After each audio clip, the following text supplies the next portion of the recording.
on the site of an historic massacre described in The Last of the Mohicans. So this is somebody trying to behead something? Yes. Come human remains that baffle the experts. It's not what I expected to see. In a time of violence, betrayal, and extreme brutality, And so he saw this head dripping blood being carried out. the Decrypters set out to crack a 250-year-old mystery.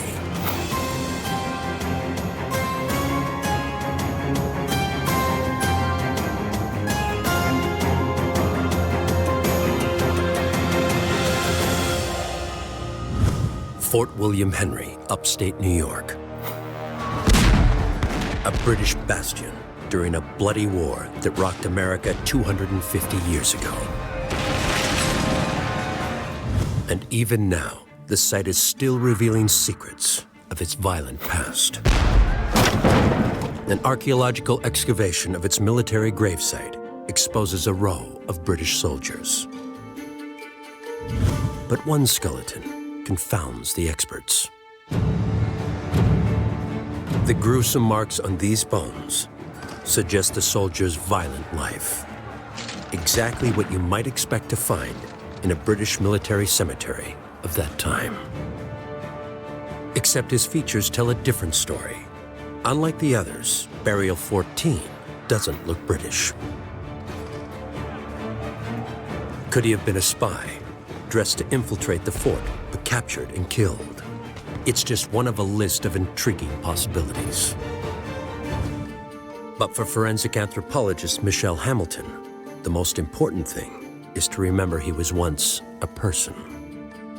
Any set of skeletal remains is a human being. These are people who have families and have loved ones, so we're trying to give an identity to them. We're trying to understand how they lived, maybe how they died, and who they were.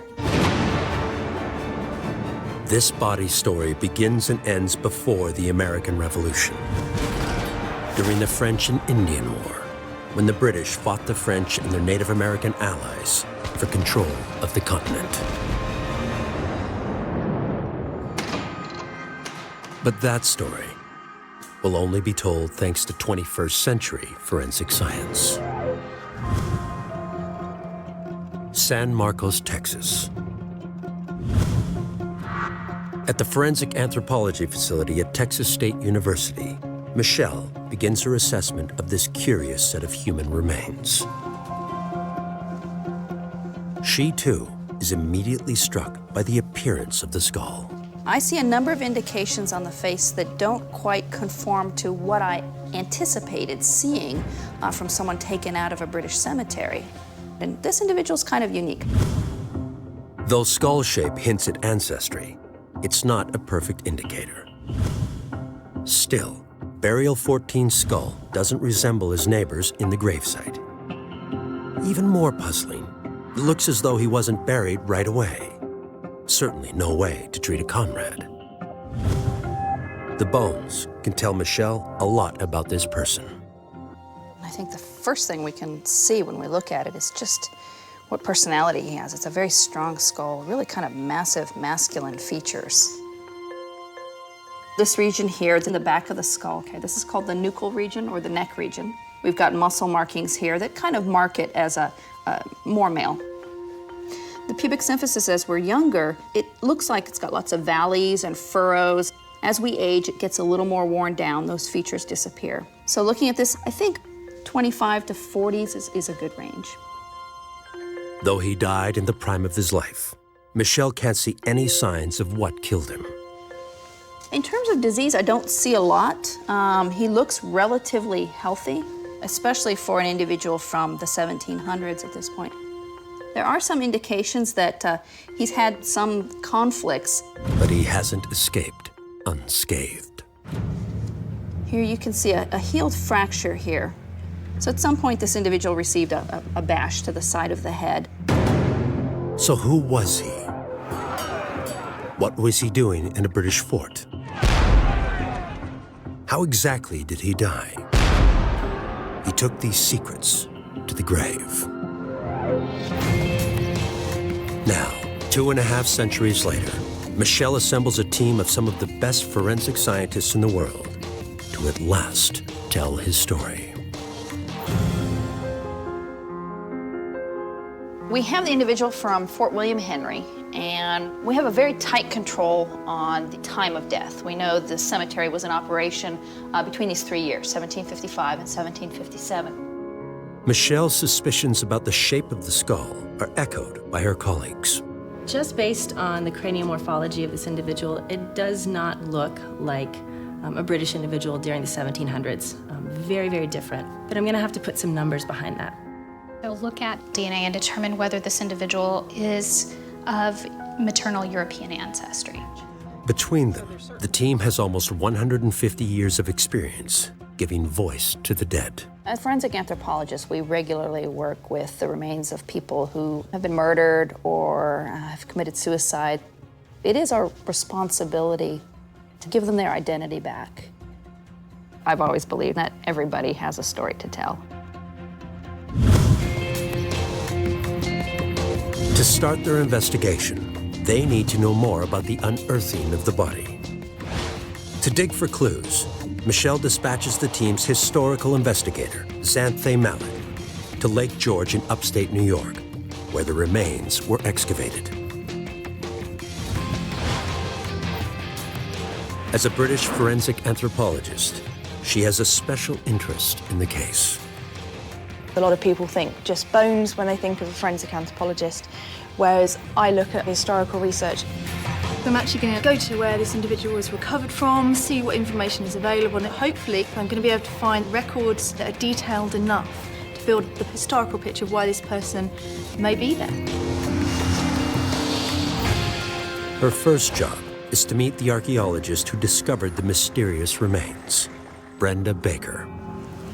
Brenda. Hello, welcome to Fort William Henry. Hi, lovely to meet you. It's good to meet you.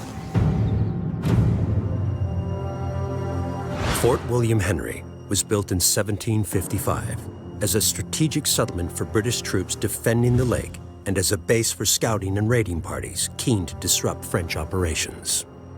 We're actually outside the limits of the fort in what was the military cemetery. And we know this due to the 1950s excavations, and they found several bodies, including 10 that were left on display in this building right here. So we opened several excavation units that you see laid out, and we uncovered evidence of 8 different grave shafts, but we only excavated 3 of those. How do we know that this is definitely a military population? Well, we have these men laid out in rows, some with trauma, and we actually found buttons and cloth that suggest military uniforms. The scraps identify the remains as soldiers. But some men, like the mystery soldier, were denied a timely burial. It's a different style.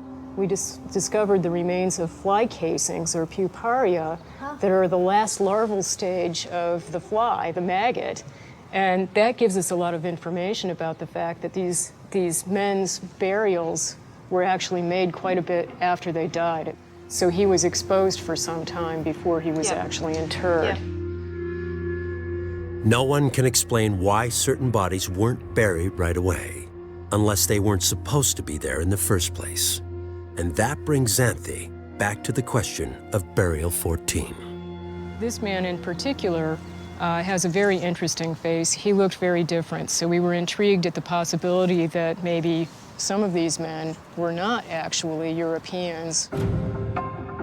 The striking appearance of Burial 14's remains raises questions that can only be answered on the molecular level.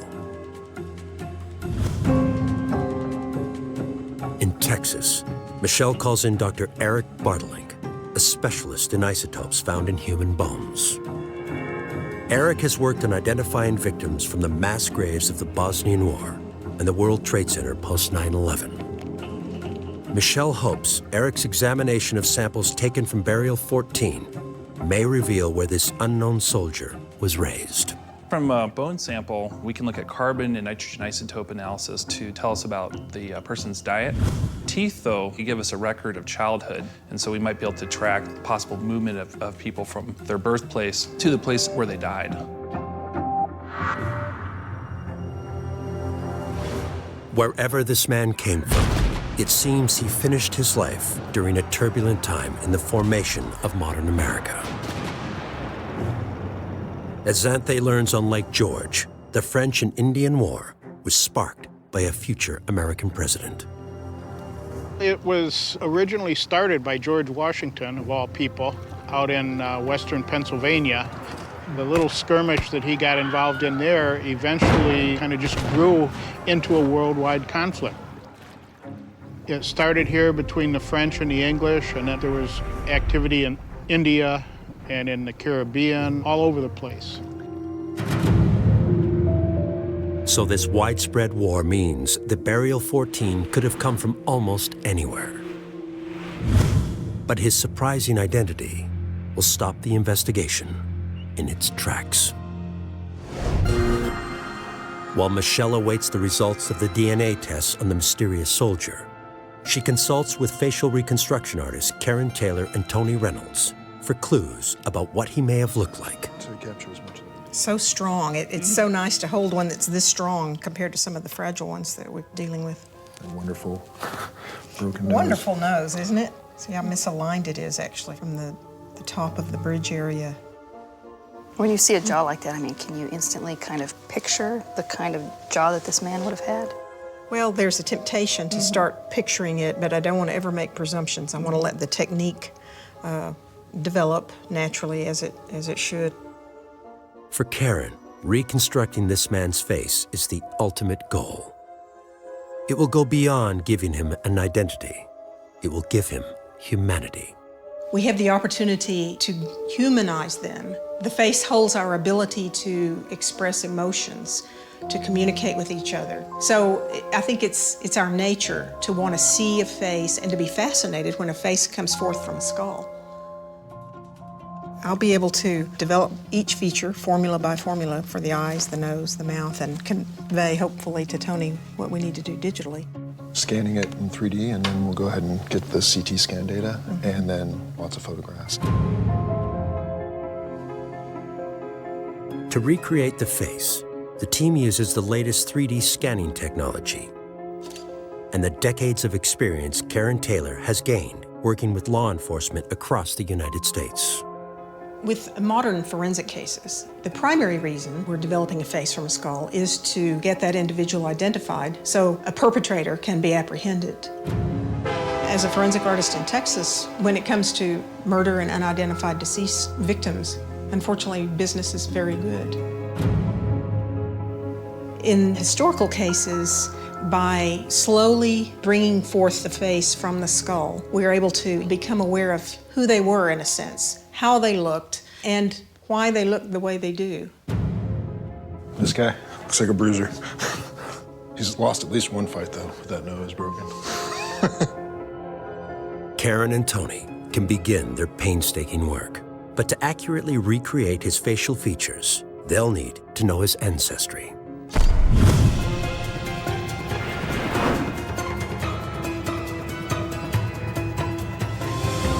To that end, at Lake George, Zante pores over the muster roll records for the British troops passing through Fort William Henry.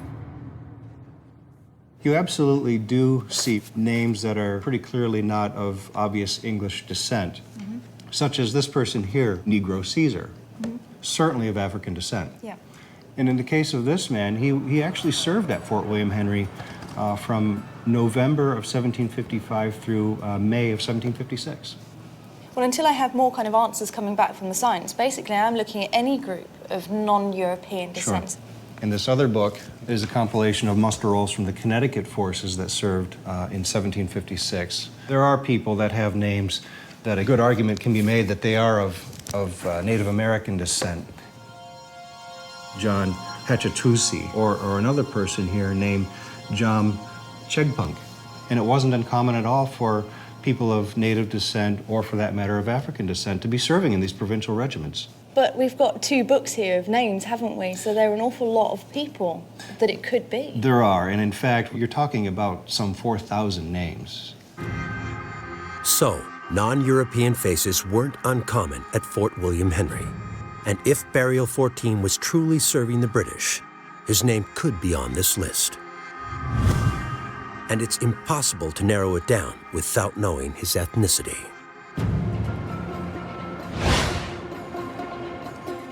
In Texas, Michelle enlists the help of Dr. Kate Spradley, a specialist in cranial measurements. She'll use software known as ForDisk, which statistically compares the features of the unidentified skull against the skulls of population groups around the world. Just looking at the overall morphology, this is not suggestive of European.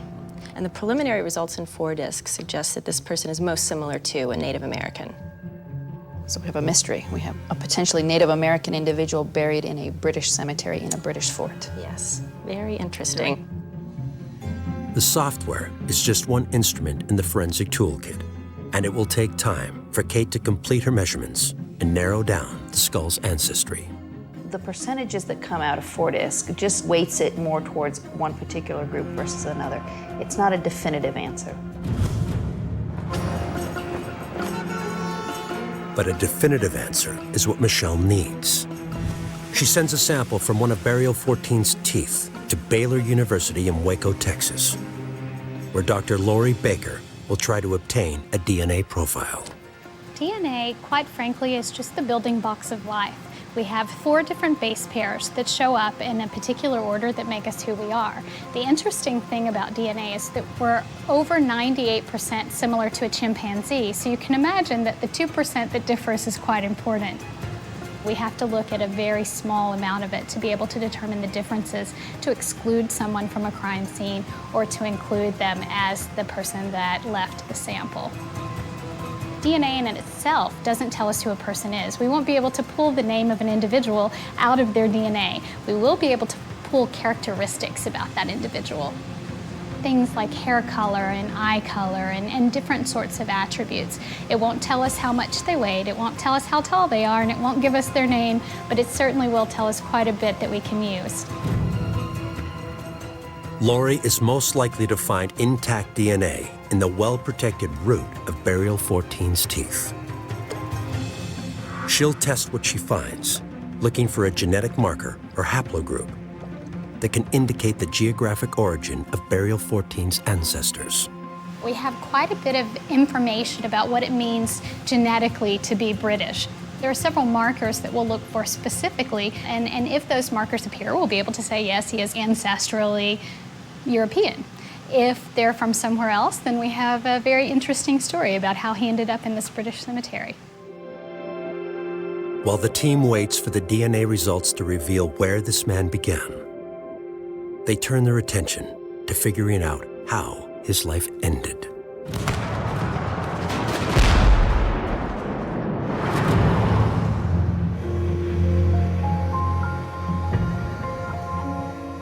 Michelle takes the body to a medical facility in San Marcos, so radiographer Greg Iglesia can have the skeleton CT scanned.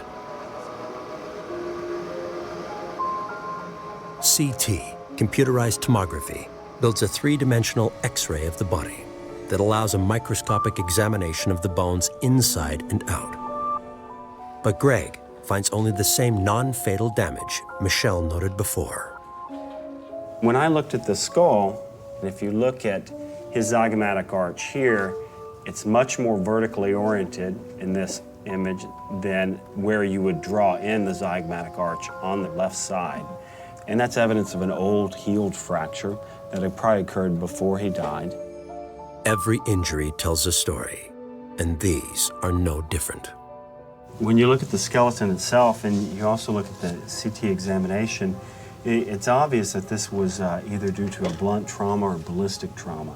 This is a very common injury even today with sports. Anything that would hit here, a person's fist, the side of a musket, can cause some depression there. So, doctor, when you look at this kind of injury, the fact that it didn't unite there and it's depressed like that, how would that have looked in life? Would there have been any evidence? There would have been a facial deformity. It might have been subtle. I've seen significant facial bone fractures and you don't really notice. But that particular fracture, yeah, if you would have felt the bone there, it would have been depressed. Their cheek would have been less raised on that side. Are these the kind of injuries you see in individuals who participate in fighting? For example, broken noses, broken cheekbones? All the time. All the time. But the skull fracture isn't the only evidence of violence on the body. Another area we can see some trauma is in the right ulna. This is the forearm bone, so it's going to go right like this. When you put your arm over your head, the ulna rotates out, so it's on the outside. So what happens is if you receive a blow, it typically fractures the ulna. So this could be as a result of some kind of defensive warding off. Present and give fire. At Fort William Henry, Zante gets a quick lesson in pre-revolutionary fighting tactics and discovers the arm and skull trauma may have happened at the same time in the heat of battle. Well, we have to understand that these are single-shot weapons. And once our soldier has fired his weapon, he's converted it into a club. Now, you might note the heavy brass butt plate. It's there for a reason.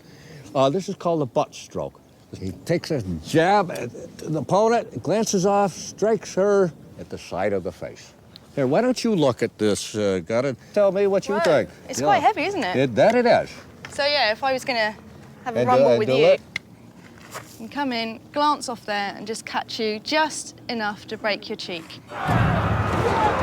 Despite his excruciating injuries, life and death could have been much worse for Burial 14. Fort William Henry was the site of one of the French and Indian War's worst massacres. We're standing in one of the most historic places in the American colonies.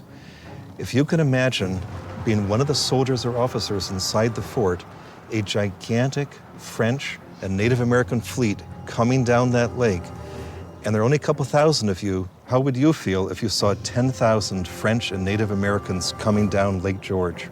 Terrified. You knew it was only a matter of time before the French and their native allies actually were ready to go into the fort. So on August 9, 1757, that was when the British officers agreed to surrender. And this is being fought almost like traditional European warfare. They surrendered honorably. For the Native Americans, they suddenly found they weren't going to get any booty.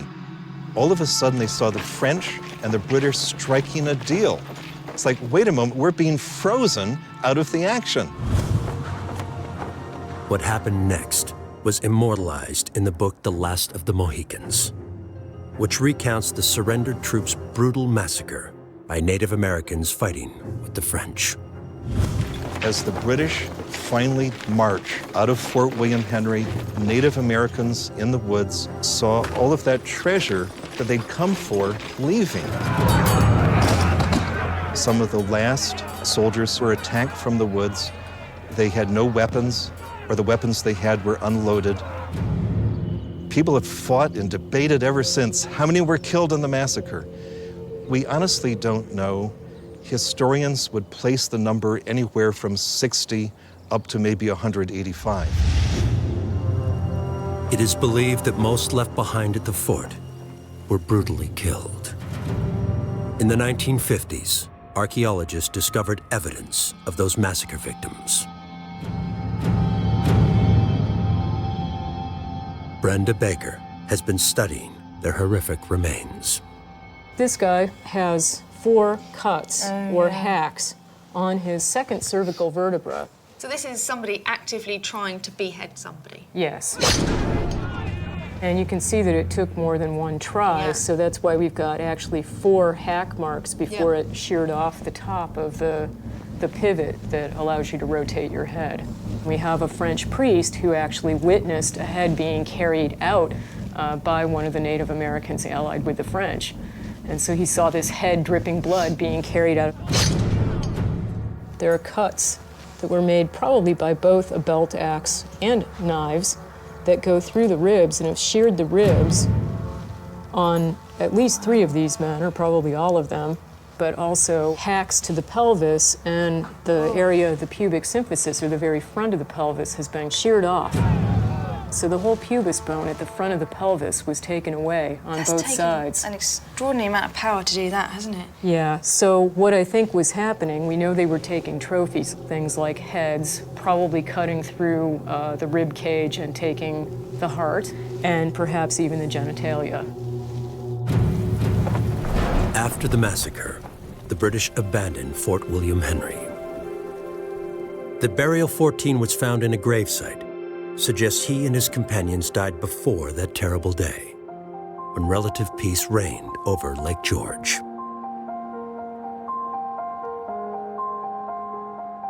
In fact, he looked unusually healthy.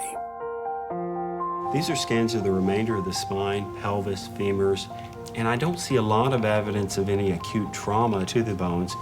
They appear to be well formed. They look like he had a good nutritional status at the time of death. Is it surprising to you that this is good? Yes, it really is. The team is no closer to finding out what killed Burial 14. But at last, the lab results are coming in, and Michelle's on the verge of identifying the mystery man's ancestry.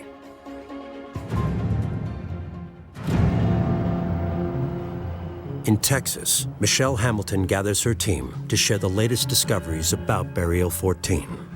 I used a worldwide sample, and I know there was some discussion that he could potentially be a British soldier or maybe an African slave, and my analysis suggests that he's very far removed from the British and from Africans. And I found that he's most similar to Native Americans. Kate gets support from Lori's DNA results. Well, it's nice to hear these results because the DNA was really interesting. I found a haplogroup X. In modern Algonquians, we see it at 25% of Algonquian speakers with this haplogroup X. Although the tooth sample had degraded over 250 years, Lori picked up a genetic indicator that suggests Burial 14 might belong to the group of Native Americans that includes the Mohicans and the Mohawks, who lived in eastern New York in the mid-1700s. In terms of the ancestry of the individual, he came to us as an unknown British soldier, and I think we can agree that now we're looking at somebody who's Native American. It's the break the team needs. The forensics have revealed Burial 14 to be Native American. The physical testing of the body is at an end.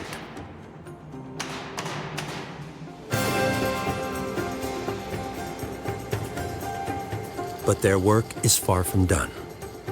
They'll have to rely solely on the data they've already gathered to learn why he was buried alongside regular British troops. But for Donald Fixico, professor of American Indian Studies at Arizona State University, the discovery that Burial 14 was Native American gives him a lot to work with. For this Native person to be buried in a British cemetery is really unusual because Native people really kind of fought for the French, and there were over 30 tribal nations who fought for the French. Not even, well, maybe about a third of that many, for the British. The numbers may have been smaller, but Native Americans played an important part in the British campaign. They took sides not just to help their European allies, but also to play out their traditional tribal rivalries. We have to realize that the Indian people themselves didn't get along with each other. Native nations have been fighting other nations for centuries. There were all these Native nations rivalries throughout the entire Western Hemisphere. They also did that with friends and with allies. So from a Native point of view, then they're courting the British perhaps, and they're courting, the French.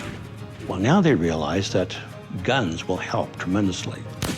The French introduced guns and gunpowder and lead to Native people, and it shifts the balance of power. The British realized that if they were in fact going to win this America and establish a New England, that they had to in fact court Native people as allies. Men like Burial 14 were not just innocent victims. They were very astute diplomats that used the Europeans just like the Europeans tried to use them. And Donald believes the evidence suggests that this man made a valuable contribution to the British war effort. To be buried in a British military gravesite is really kind of unique because he had achieved some type of status. He had some type of special talent. Perhaps he maybe even saved someone's life. So in a way, it's honoring him. The British may have appreciated his contribution enough to bury him alongside regular troops from Great Britain. But that doesn't explain why he wasn't buried right away. Back in Lake George, historian Tim Toddish has a theory. One of the possibilities could be that he was on a patrol down the lake and was killed in action with the enemy. And if they had the ability to bring the body back, I think most certainly they would have, especially if he was a member of the Rangers. They would give him a Christian burial at the fort rather than just leave him in the woods. You mentioned the Rangers. Who were they? Well, the Rangers were a specialty unit that the British used to do their scouting, intelligence gathering, some of their raiding parties, sort of like the special operations or the Rangers of today. The Stockbridge Indians, which is one of the tribes that served in the Rangers, and they were Christianized, and I wouldn't be real surprised if one of the Ranger Indians was buried there if he died at the fort here. So it's important not only he's buried in a military cemetery, but he's also buried in a Christian way. That's going to really limit who that person could have been. I think that's a fair assumption. This could be a major breakthrough. Rogers Rangers, an elite force of American-born colonials and Native Americans, were highly regarded by their British colleagues for their ability to work in the unforgiving surroundings of the New World. And the face of one potential Rogers Ranger, Burial 14, is beginning to emerge for the first time in more than 2 centuries. So the eyeball itself is about 25 millimeters in diameter. It so happens that 25 millimeters is about the diameter of a U.S. quarter. With the knowledge that he's Native American, the facial reconstruction team can better estimate his eye color and complexion. The good money probably is on the rich brown eye. You're going from sort of a hazel, darker and darker, I see. Is that looking close? That looks nice. And then we'll come on over to 3D here. That looks terrific. Karen and Tony can now give this man back his face, a face that has not been seen for 250 years. These tissue depths vary so much around our faces. If you feel on your own nose right here, it's quite thin. Just sort of skin over bone, really. And yet, if you feel down in the cheeks and or on the little pad of the chin, it's much meatier. So I'm coming down the forehead, going around that bulge of the supramasculine brow ridge, jump down below the nose and look at this area. If you're fairly young, you can usually see a little bit of the bottoms of your upper teeth. As you age, that drops, that parting line drops. And considering it was a time where people aged more quickly, I'm gonna make it approximately there. And before you know it, a profile will begin to emerge. With Karen's 2-dimensional reconstructions almost finished, she hands over the final 3D depiction to graphic artist Tony Reynolds. I feel good about working with Tony because not only is he a super skilled digital animator, he has a strong knowledge of anatomy, which will make him a natural for communicating with me to do this skull-to-face reconstruction process. I think working together, Tony and I are going to be able to produce something that's better than either of us could have done on our own. As Burial 14's face slowly gets fleshed out, his secrets are being revealed. But with no marks on the skeleton, the team still needs to find his silent killer. Back in New York State, Zante may have just uncovered a clue to Burial 14's untimely death. She's meeting colonial historian Susan Ouellette to learn about a deadly disease the British and French unwittingly brought to the New World. Probably the most fearsome epidemic would have been smallpox. First of all, it's new to North America once Europeans come because it didn't exist here before that. The Native Americans were especially susceptible to the epidemics, but even provincials would have been. Secondly, it's incredibly infectious, and it works very fast in the body. It creates high fevers, it creates a degeneration of the body's organs, and so it can kill very, very quickly, sometimes in 3 or 4 days. And because it kills quickly, it's not going to leave any markers on the skeleton that we would find? No, not at all. In fact, that what you would find is that it's the contextual evidence of how they're buried. You had to bury people really quickly. Yeah. So if a person is laid in the ground, wrapped in blankets, in their clothing, that's a hurried burial. And so that seems much more likely that that person died of smallpox or of some infectious disease people are afraid of.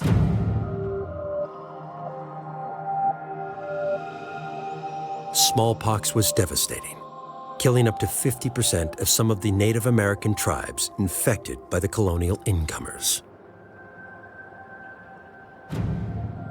The lack of damage to his skeleton suggests that Burial 14 fell victim to this fast-acting disease. Except, something about that theory doesn't add up. Smallpox victims were buried fast to contain the disease. But the empty fly egg cases suggest the body had lain out in the open for days. And if Burial 14 had died of smallpox in the woods, his comrades likely wouldn't have carried his infected corpse into the fort for a formal burial.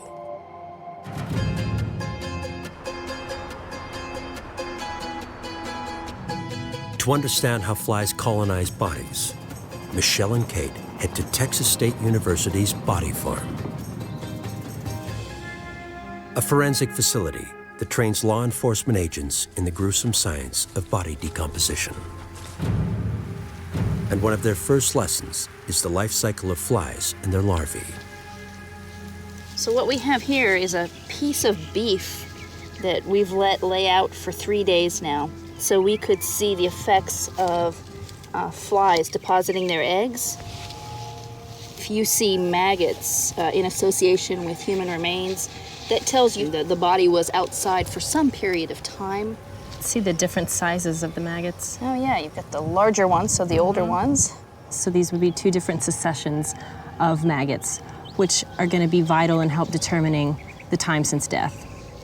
Maggots are really crucial in terms of trying to determine the postmortem interval or time since death, because forensic entomologists can get fairly good time ranges looking at the species of fly and tracing backwards the developmental cycle of the maggots.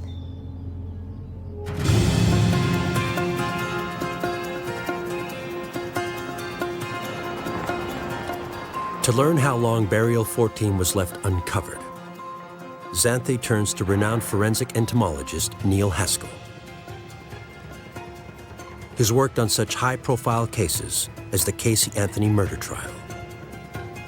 He now looks at the fly casings, and what's surprising isn't what he finds, but what he doesn't find. A major group that I did not find and I expected to find would be the puparia of the group known as the blowflies. Those are the metallic green and blue flies that we find immediately associated with dead things and this big maggot mass that we have with them. Those weren't present here. These are very small flies, gnat-like flies as we call it, and they come much later in the progression of decomposition. As far as I'm concerned, all of the groups that we found in this evidence was consistent with a much older decompositional time period. In other weeks, months, and maybe even possibly years since the decomposition started. Really? That indicates probably that he was buried very quickly, and I guess you have to make the leap that somebody being buried, possibly died of disease, and one that would cause the most fear would be smallpox. I sure wouldn't want to be wearing somebody's smallpox uniform if they died of that. No, and that would explain why they were buried quickly. The absence of the blowflies would explain that particular phenomenon, that the body was buried with the clothes intact on the remains and buried very quickly. So the fly casings on the remains were not the usual suspects, blowflies, that lay eggs on the surface. Burial 14 was buried quickly. It strongly suggests he died of smallpox after all. It would seem the investigation into Burial 14 is almost complete. Except for one final unexpected revelation.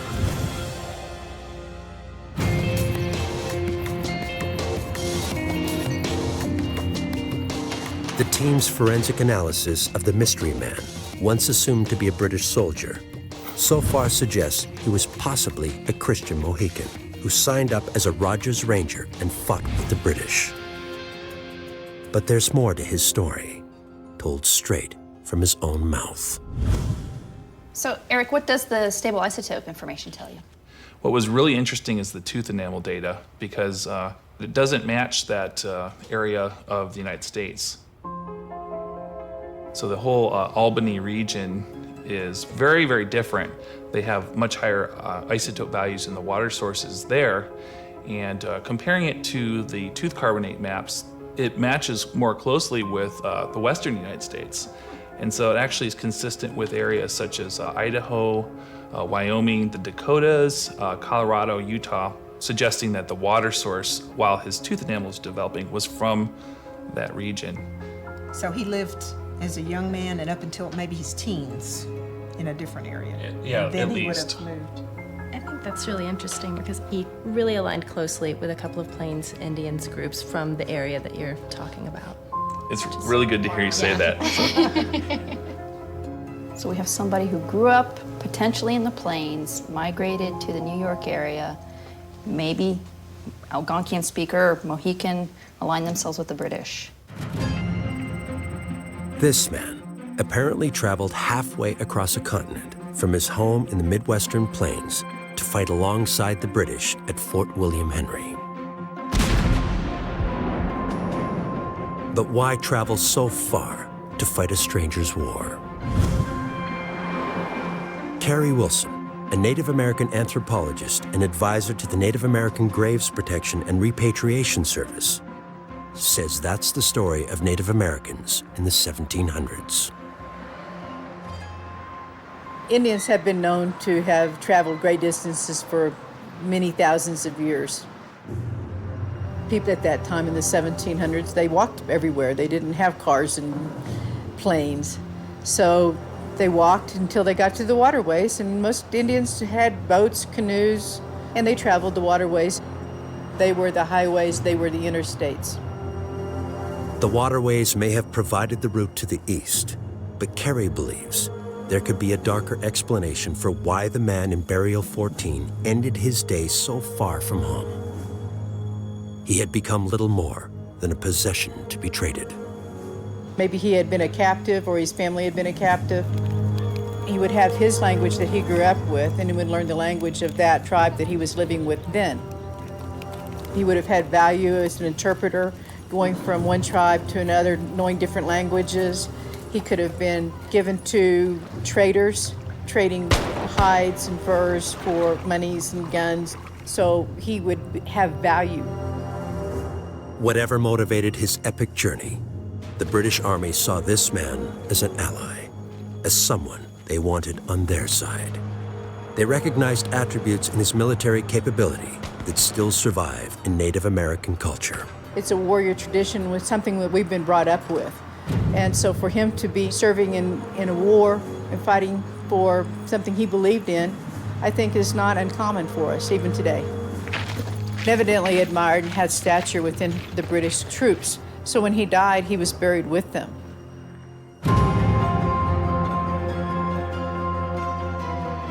This man's name may be among the muster rolls that record those that passed through the fort. But whether it's a Native American name or an anglicized version is impossible to say. So for now, he has no name. But at last, he has a face. I think he's a strong individual based on the trek he made that you've described with your findings, Eric. So,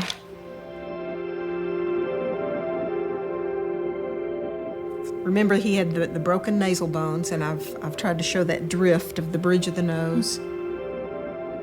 I think you've done a remarkable job. You can really see the prominent features of the skull. It's art, No doubt, but it's art in conjunction with science, and it's based on every bit of scientific input I could give it. It's great. So I've used these drawings to convey to Tony what he needs to take this to the next level and really make it real, really humanize this. How can it get better? So I took Karen's great drawings, and from there we put an actual face on there. Yeah, this is about as far as, normally you would take in a forensic case, right? And then went ahead and did a detail pass on him. Wow. And then from there, I do a final render.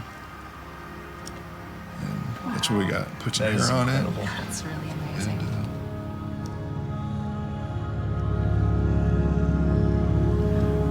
That's fantastic.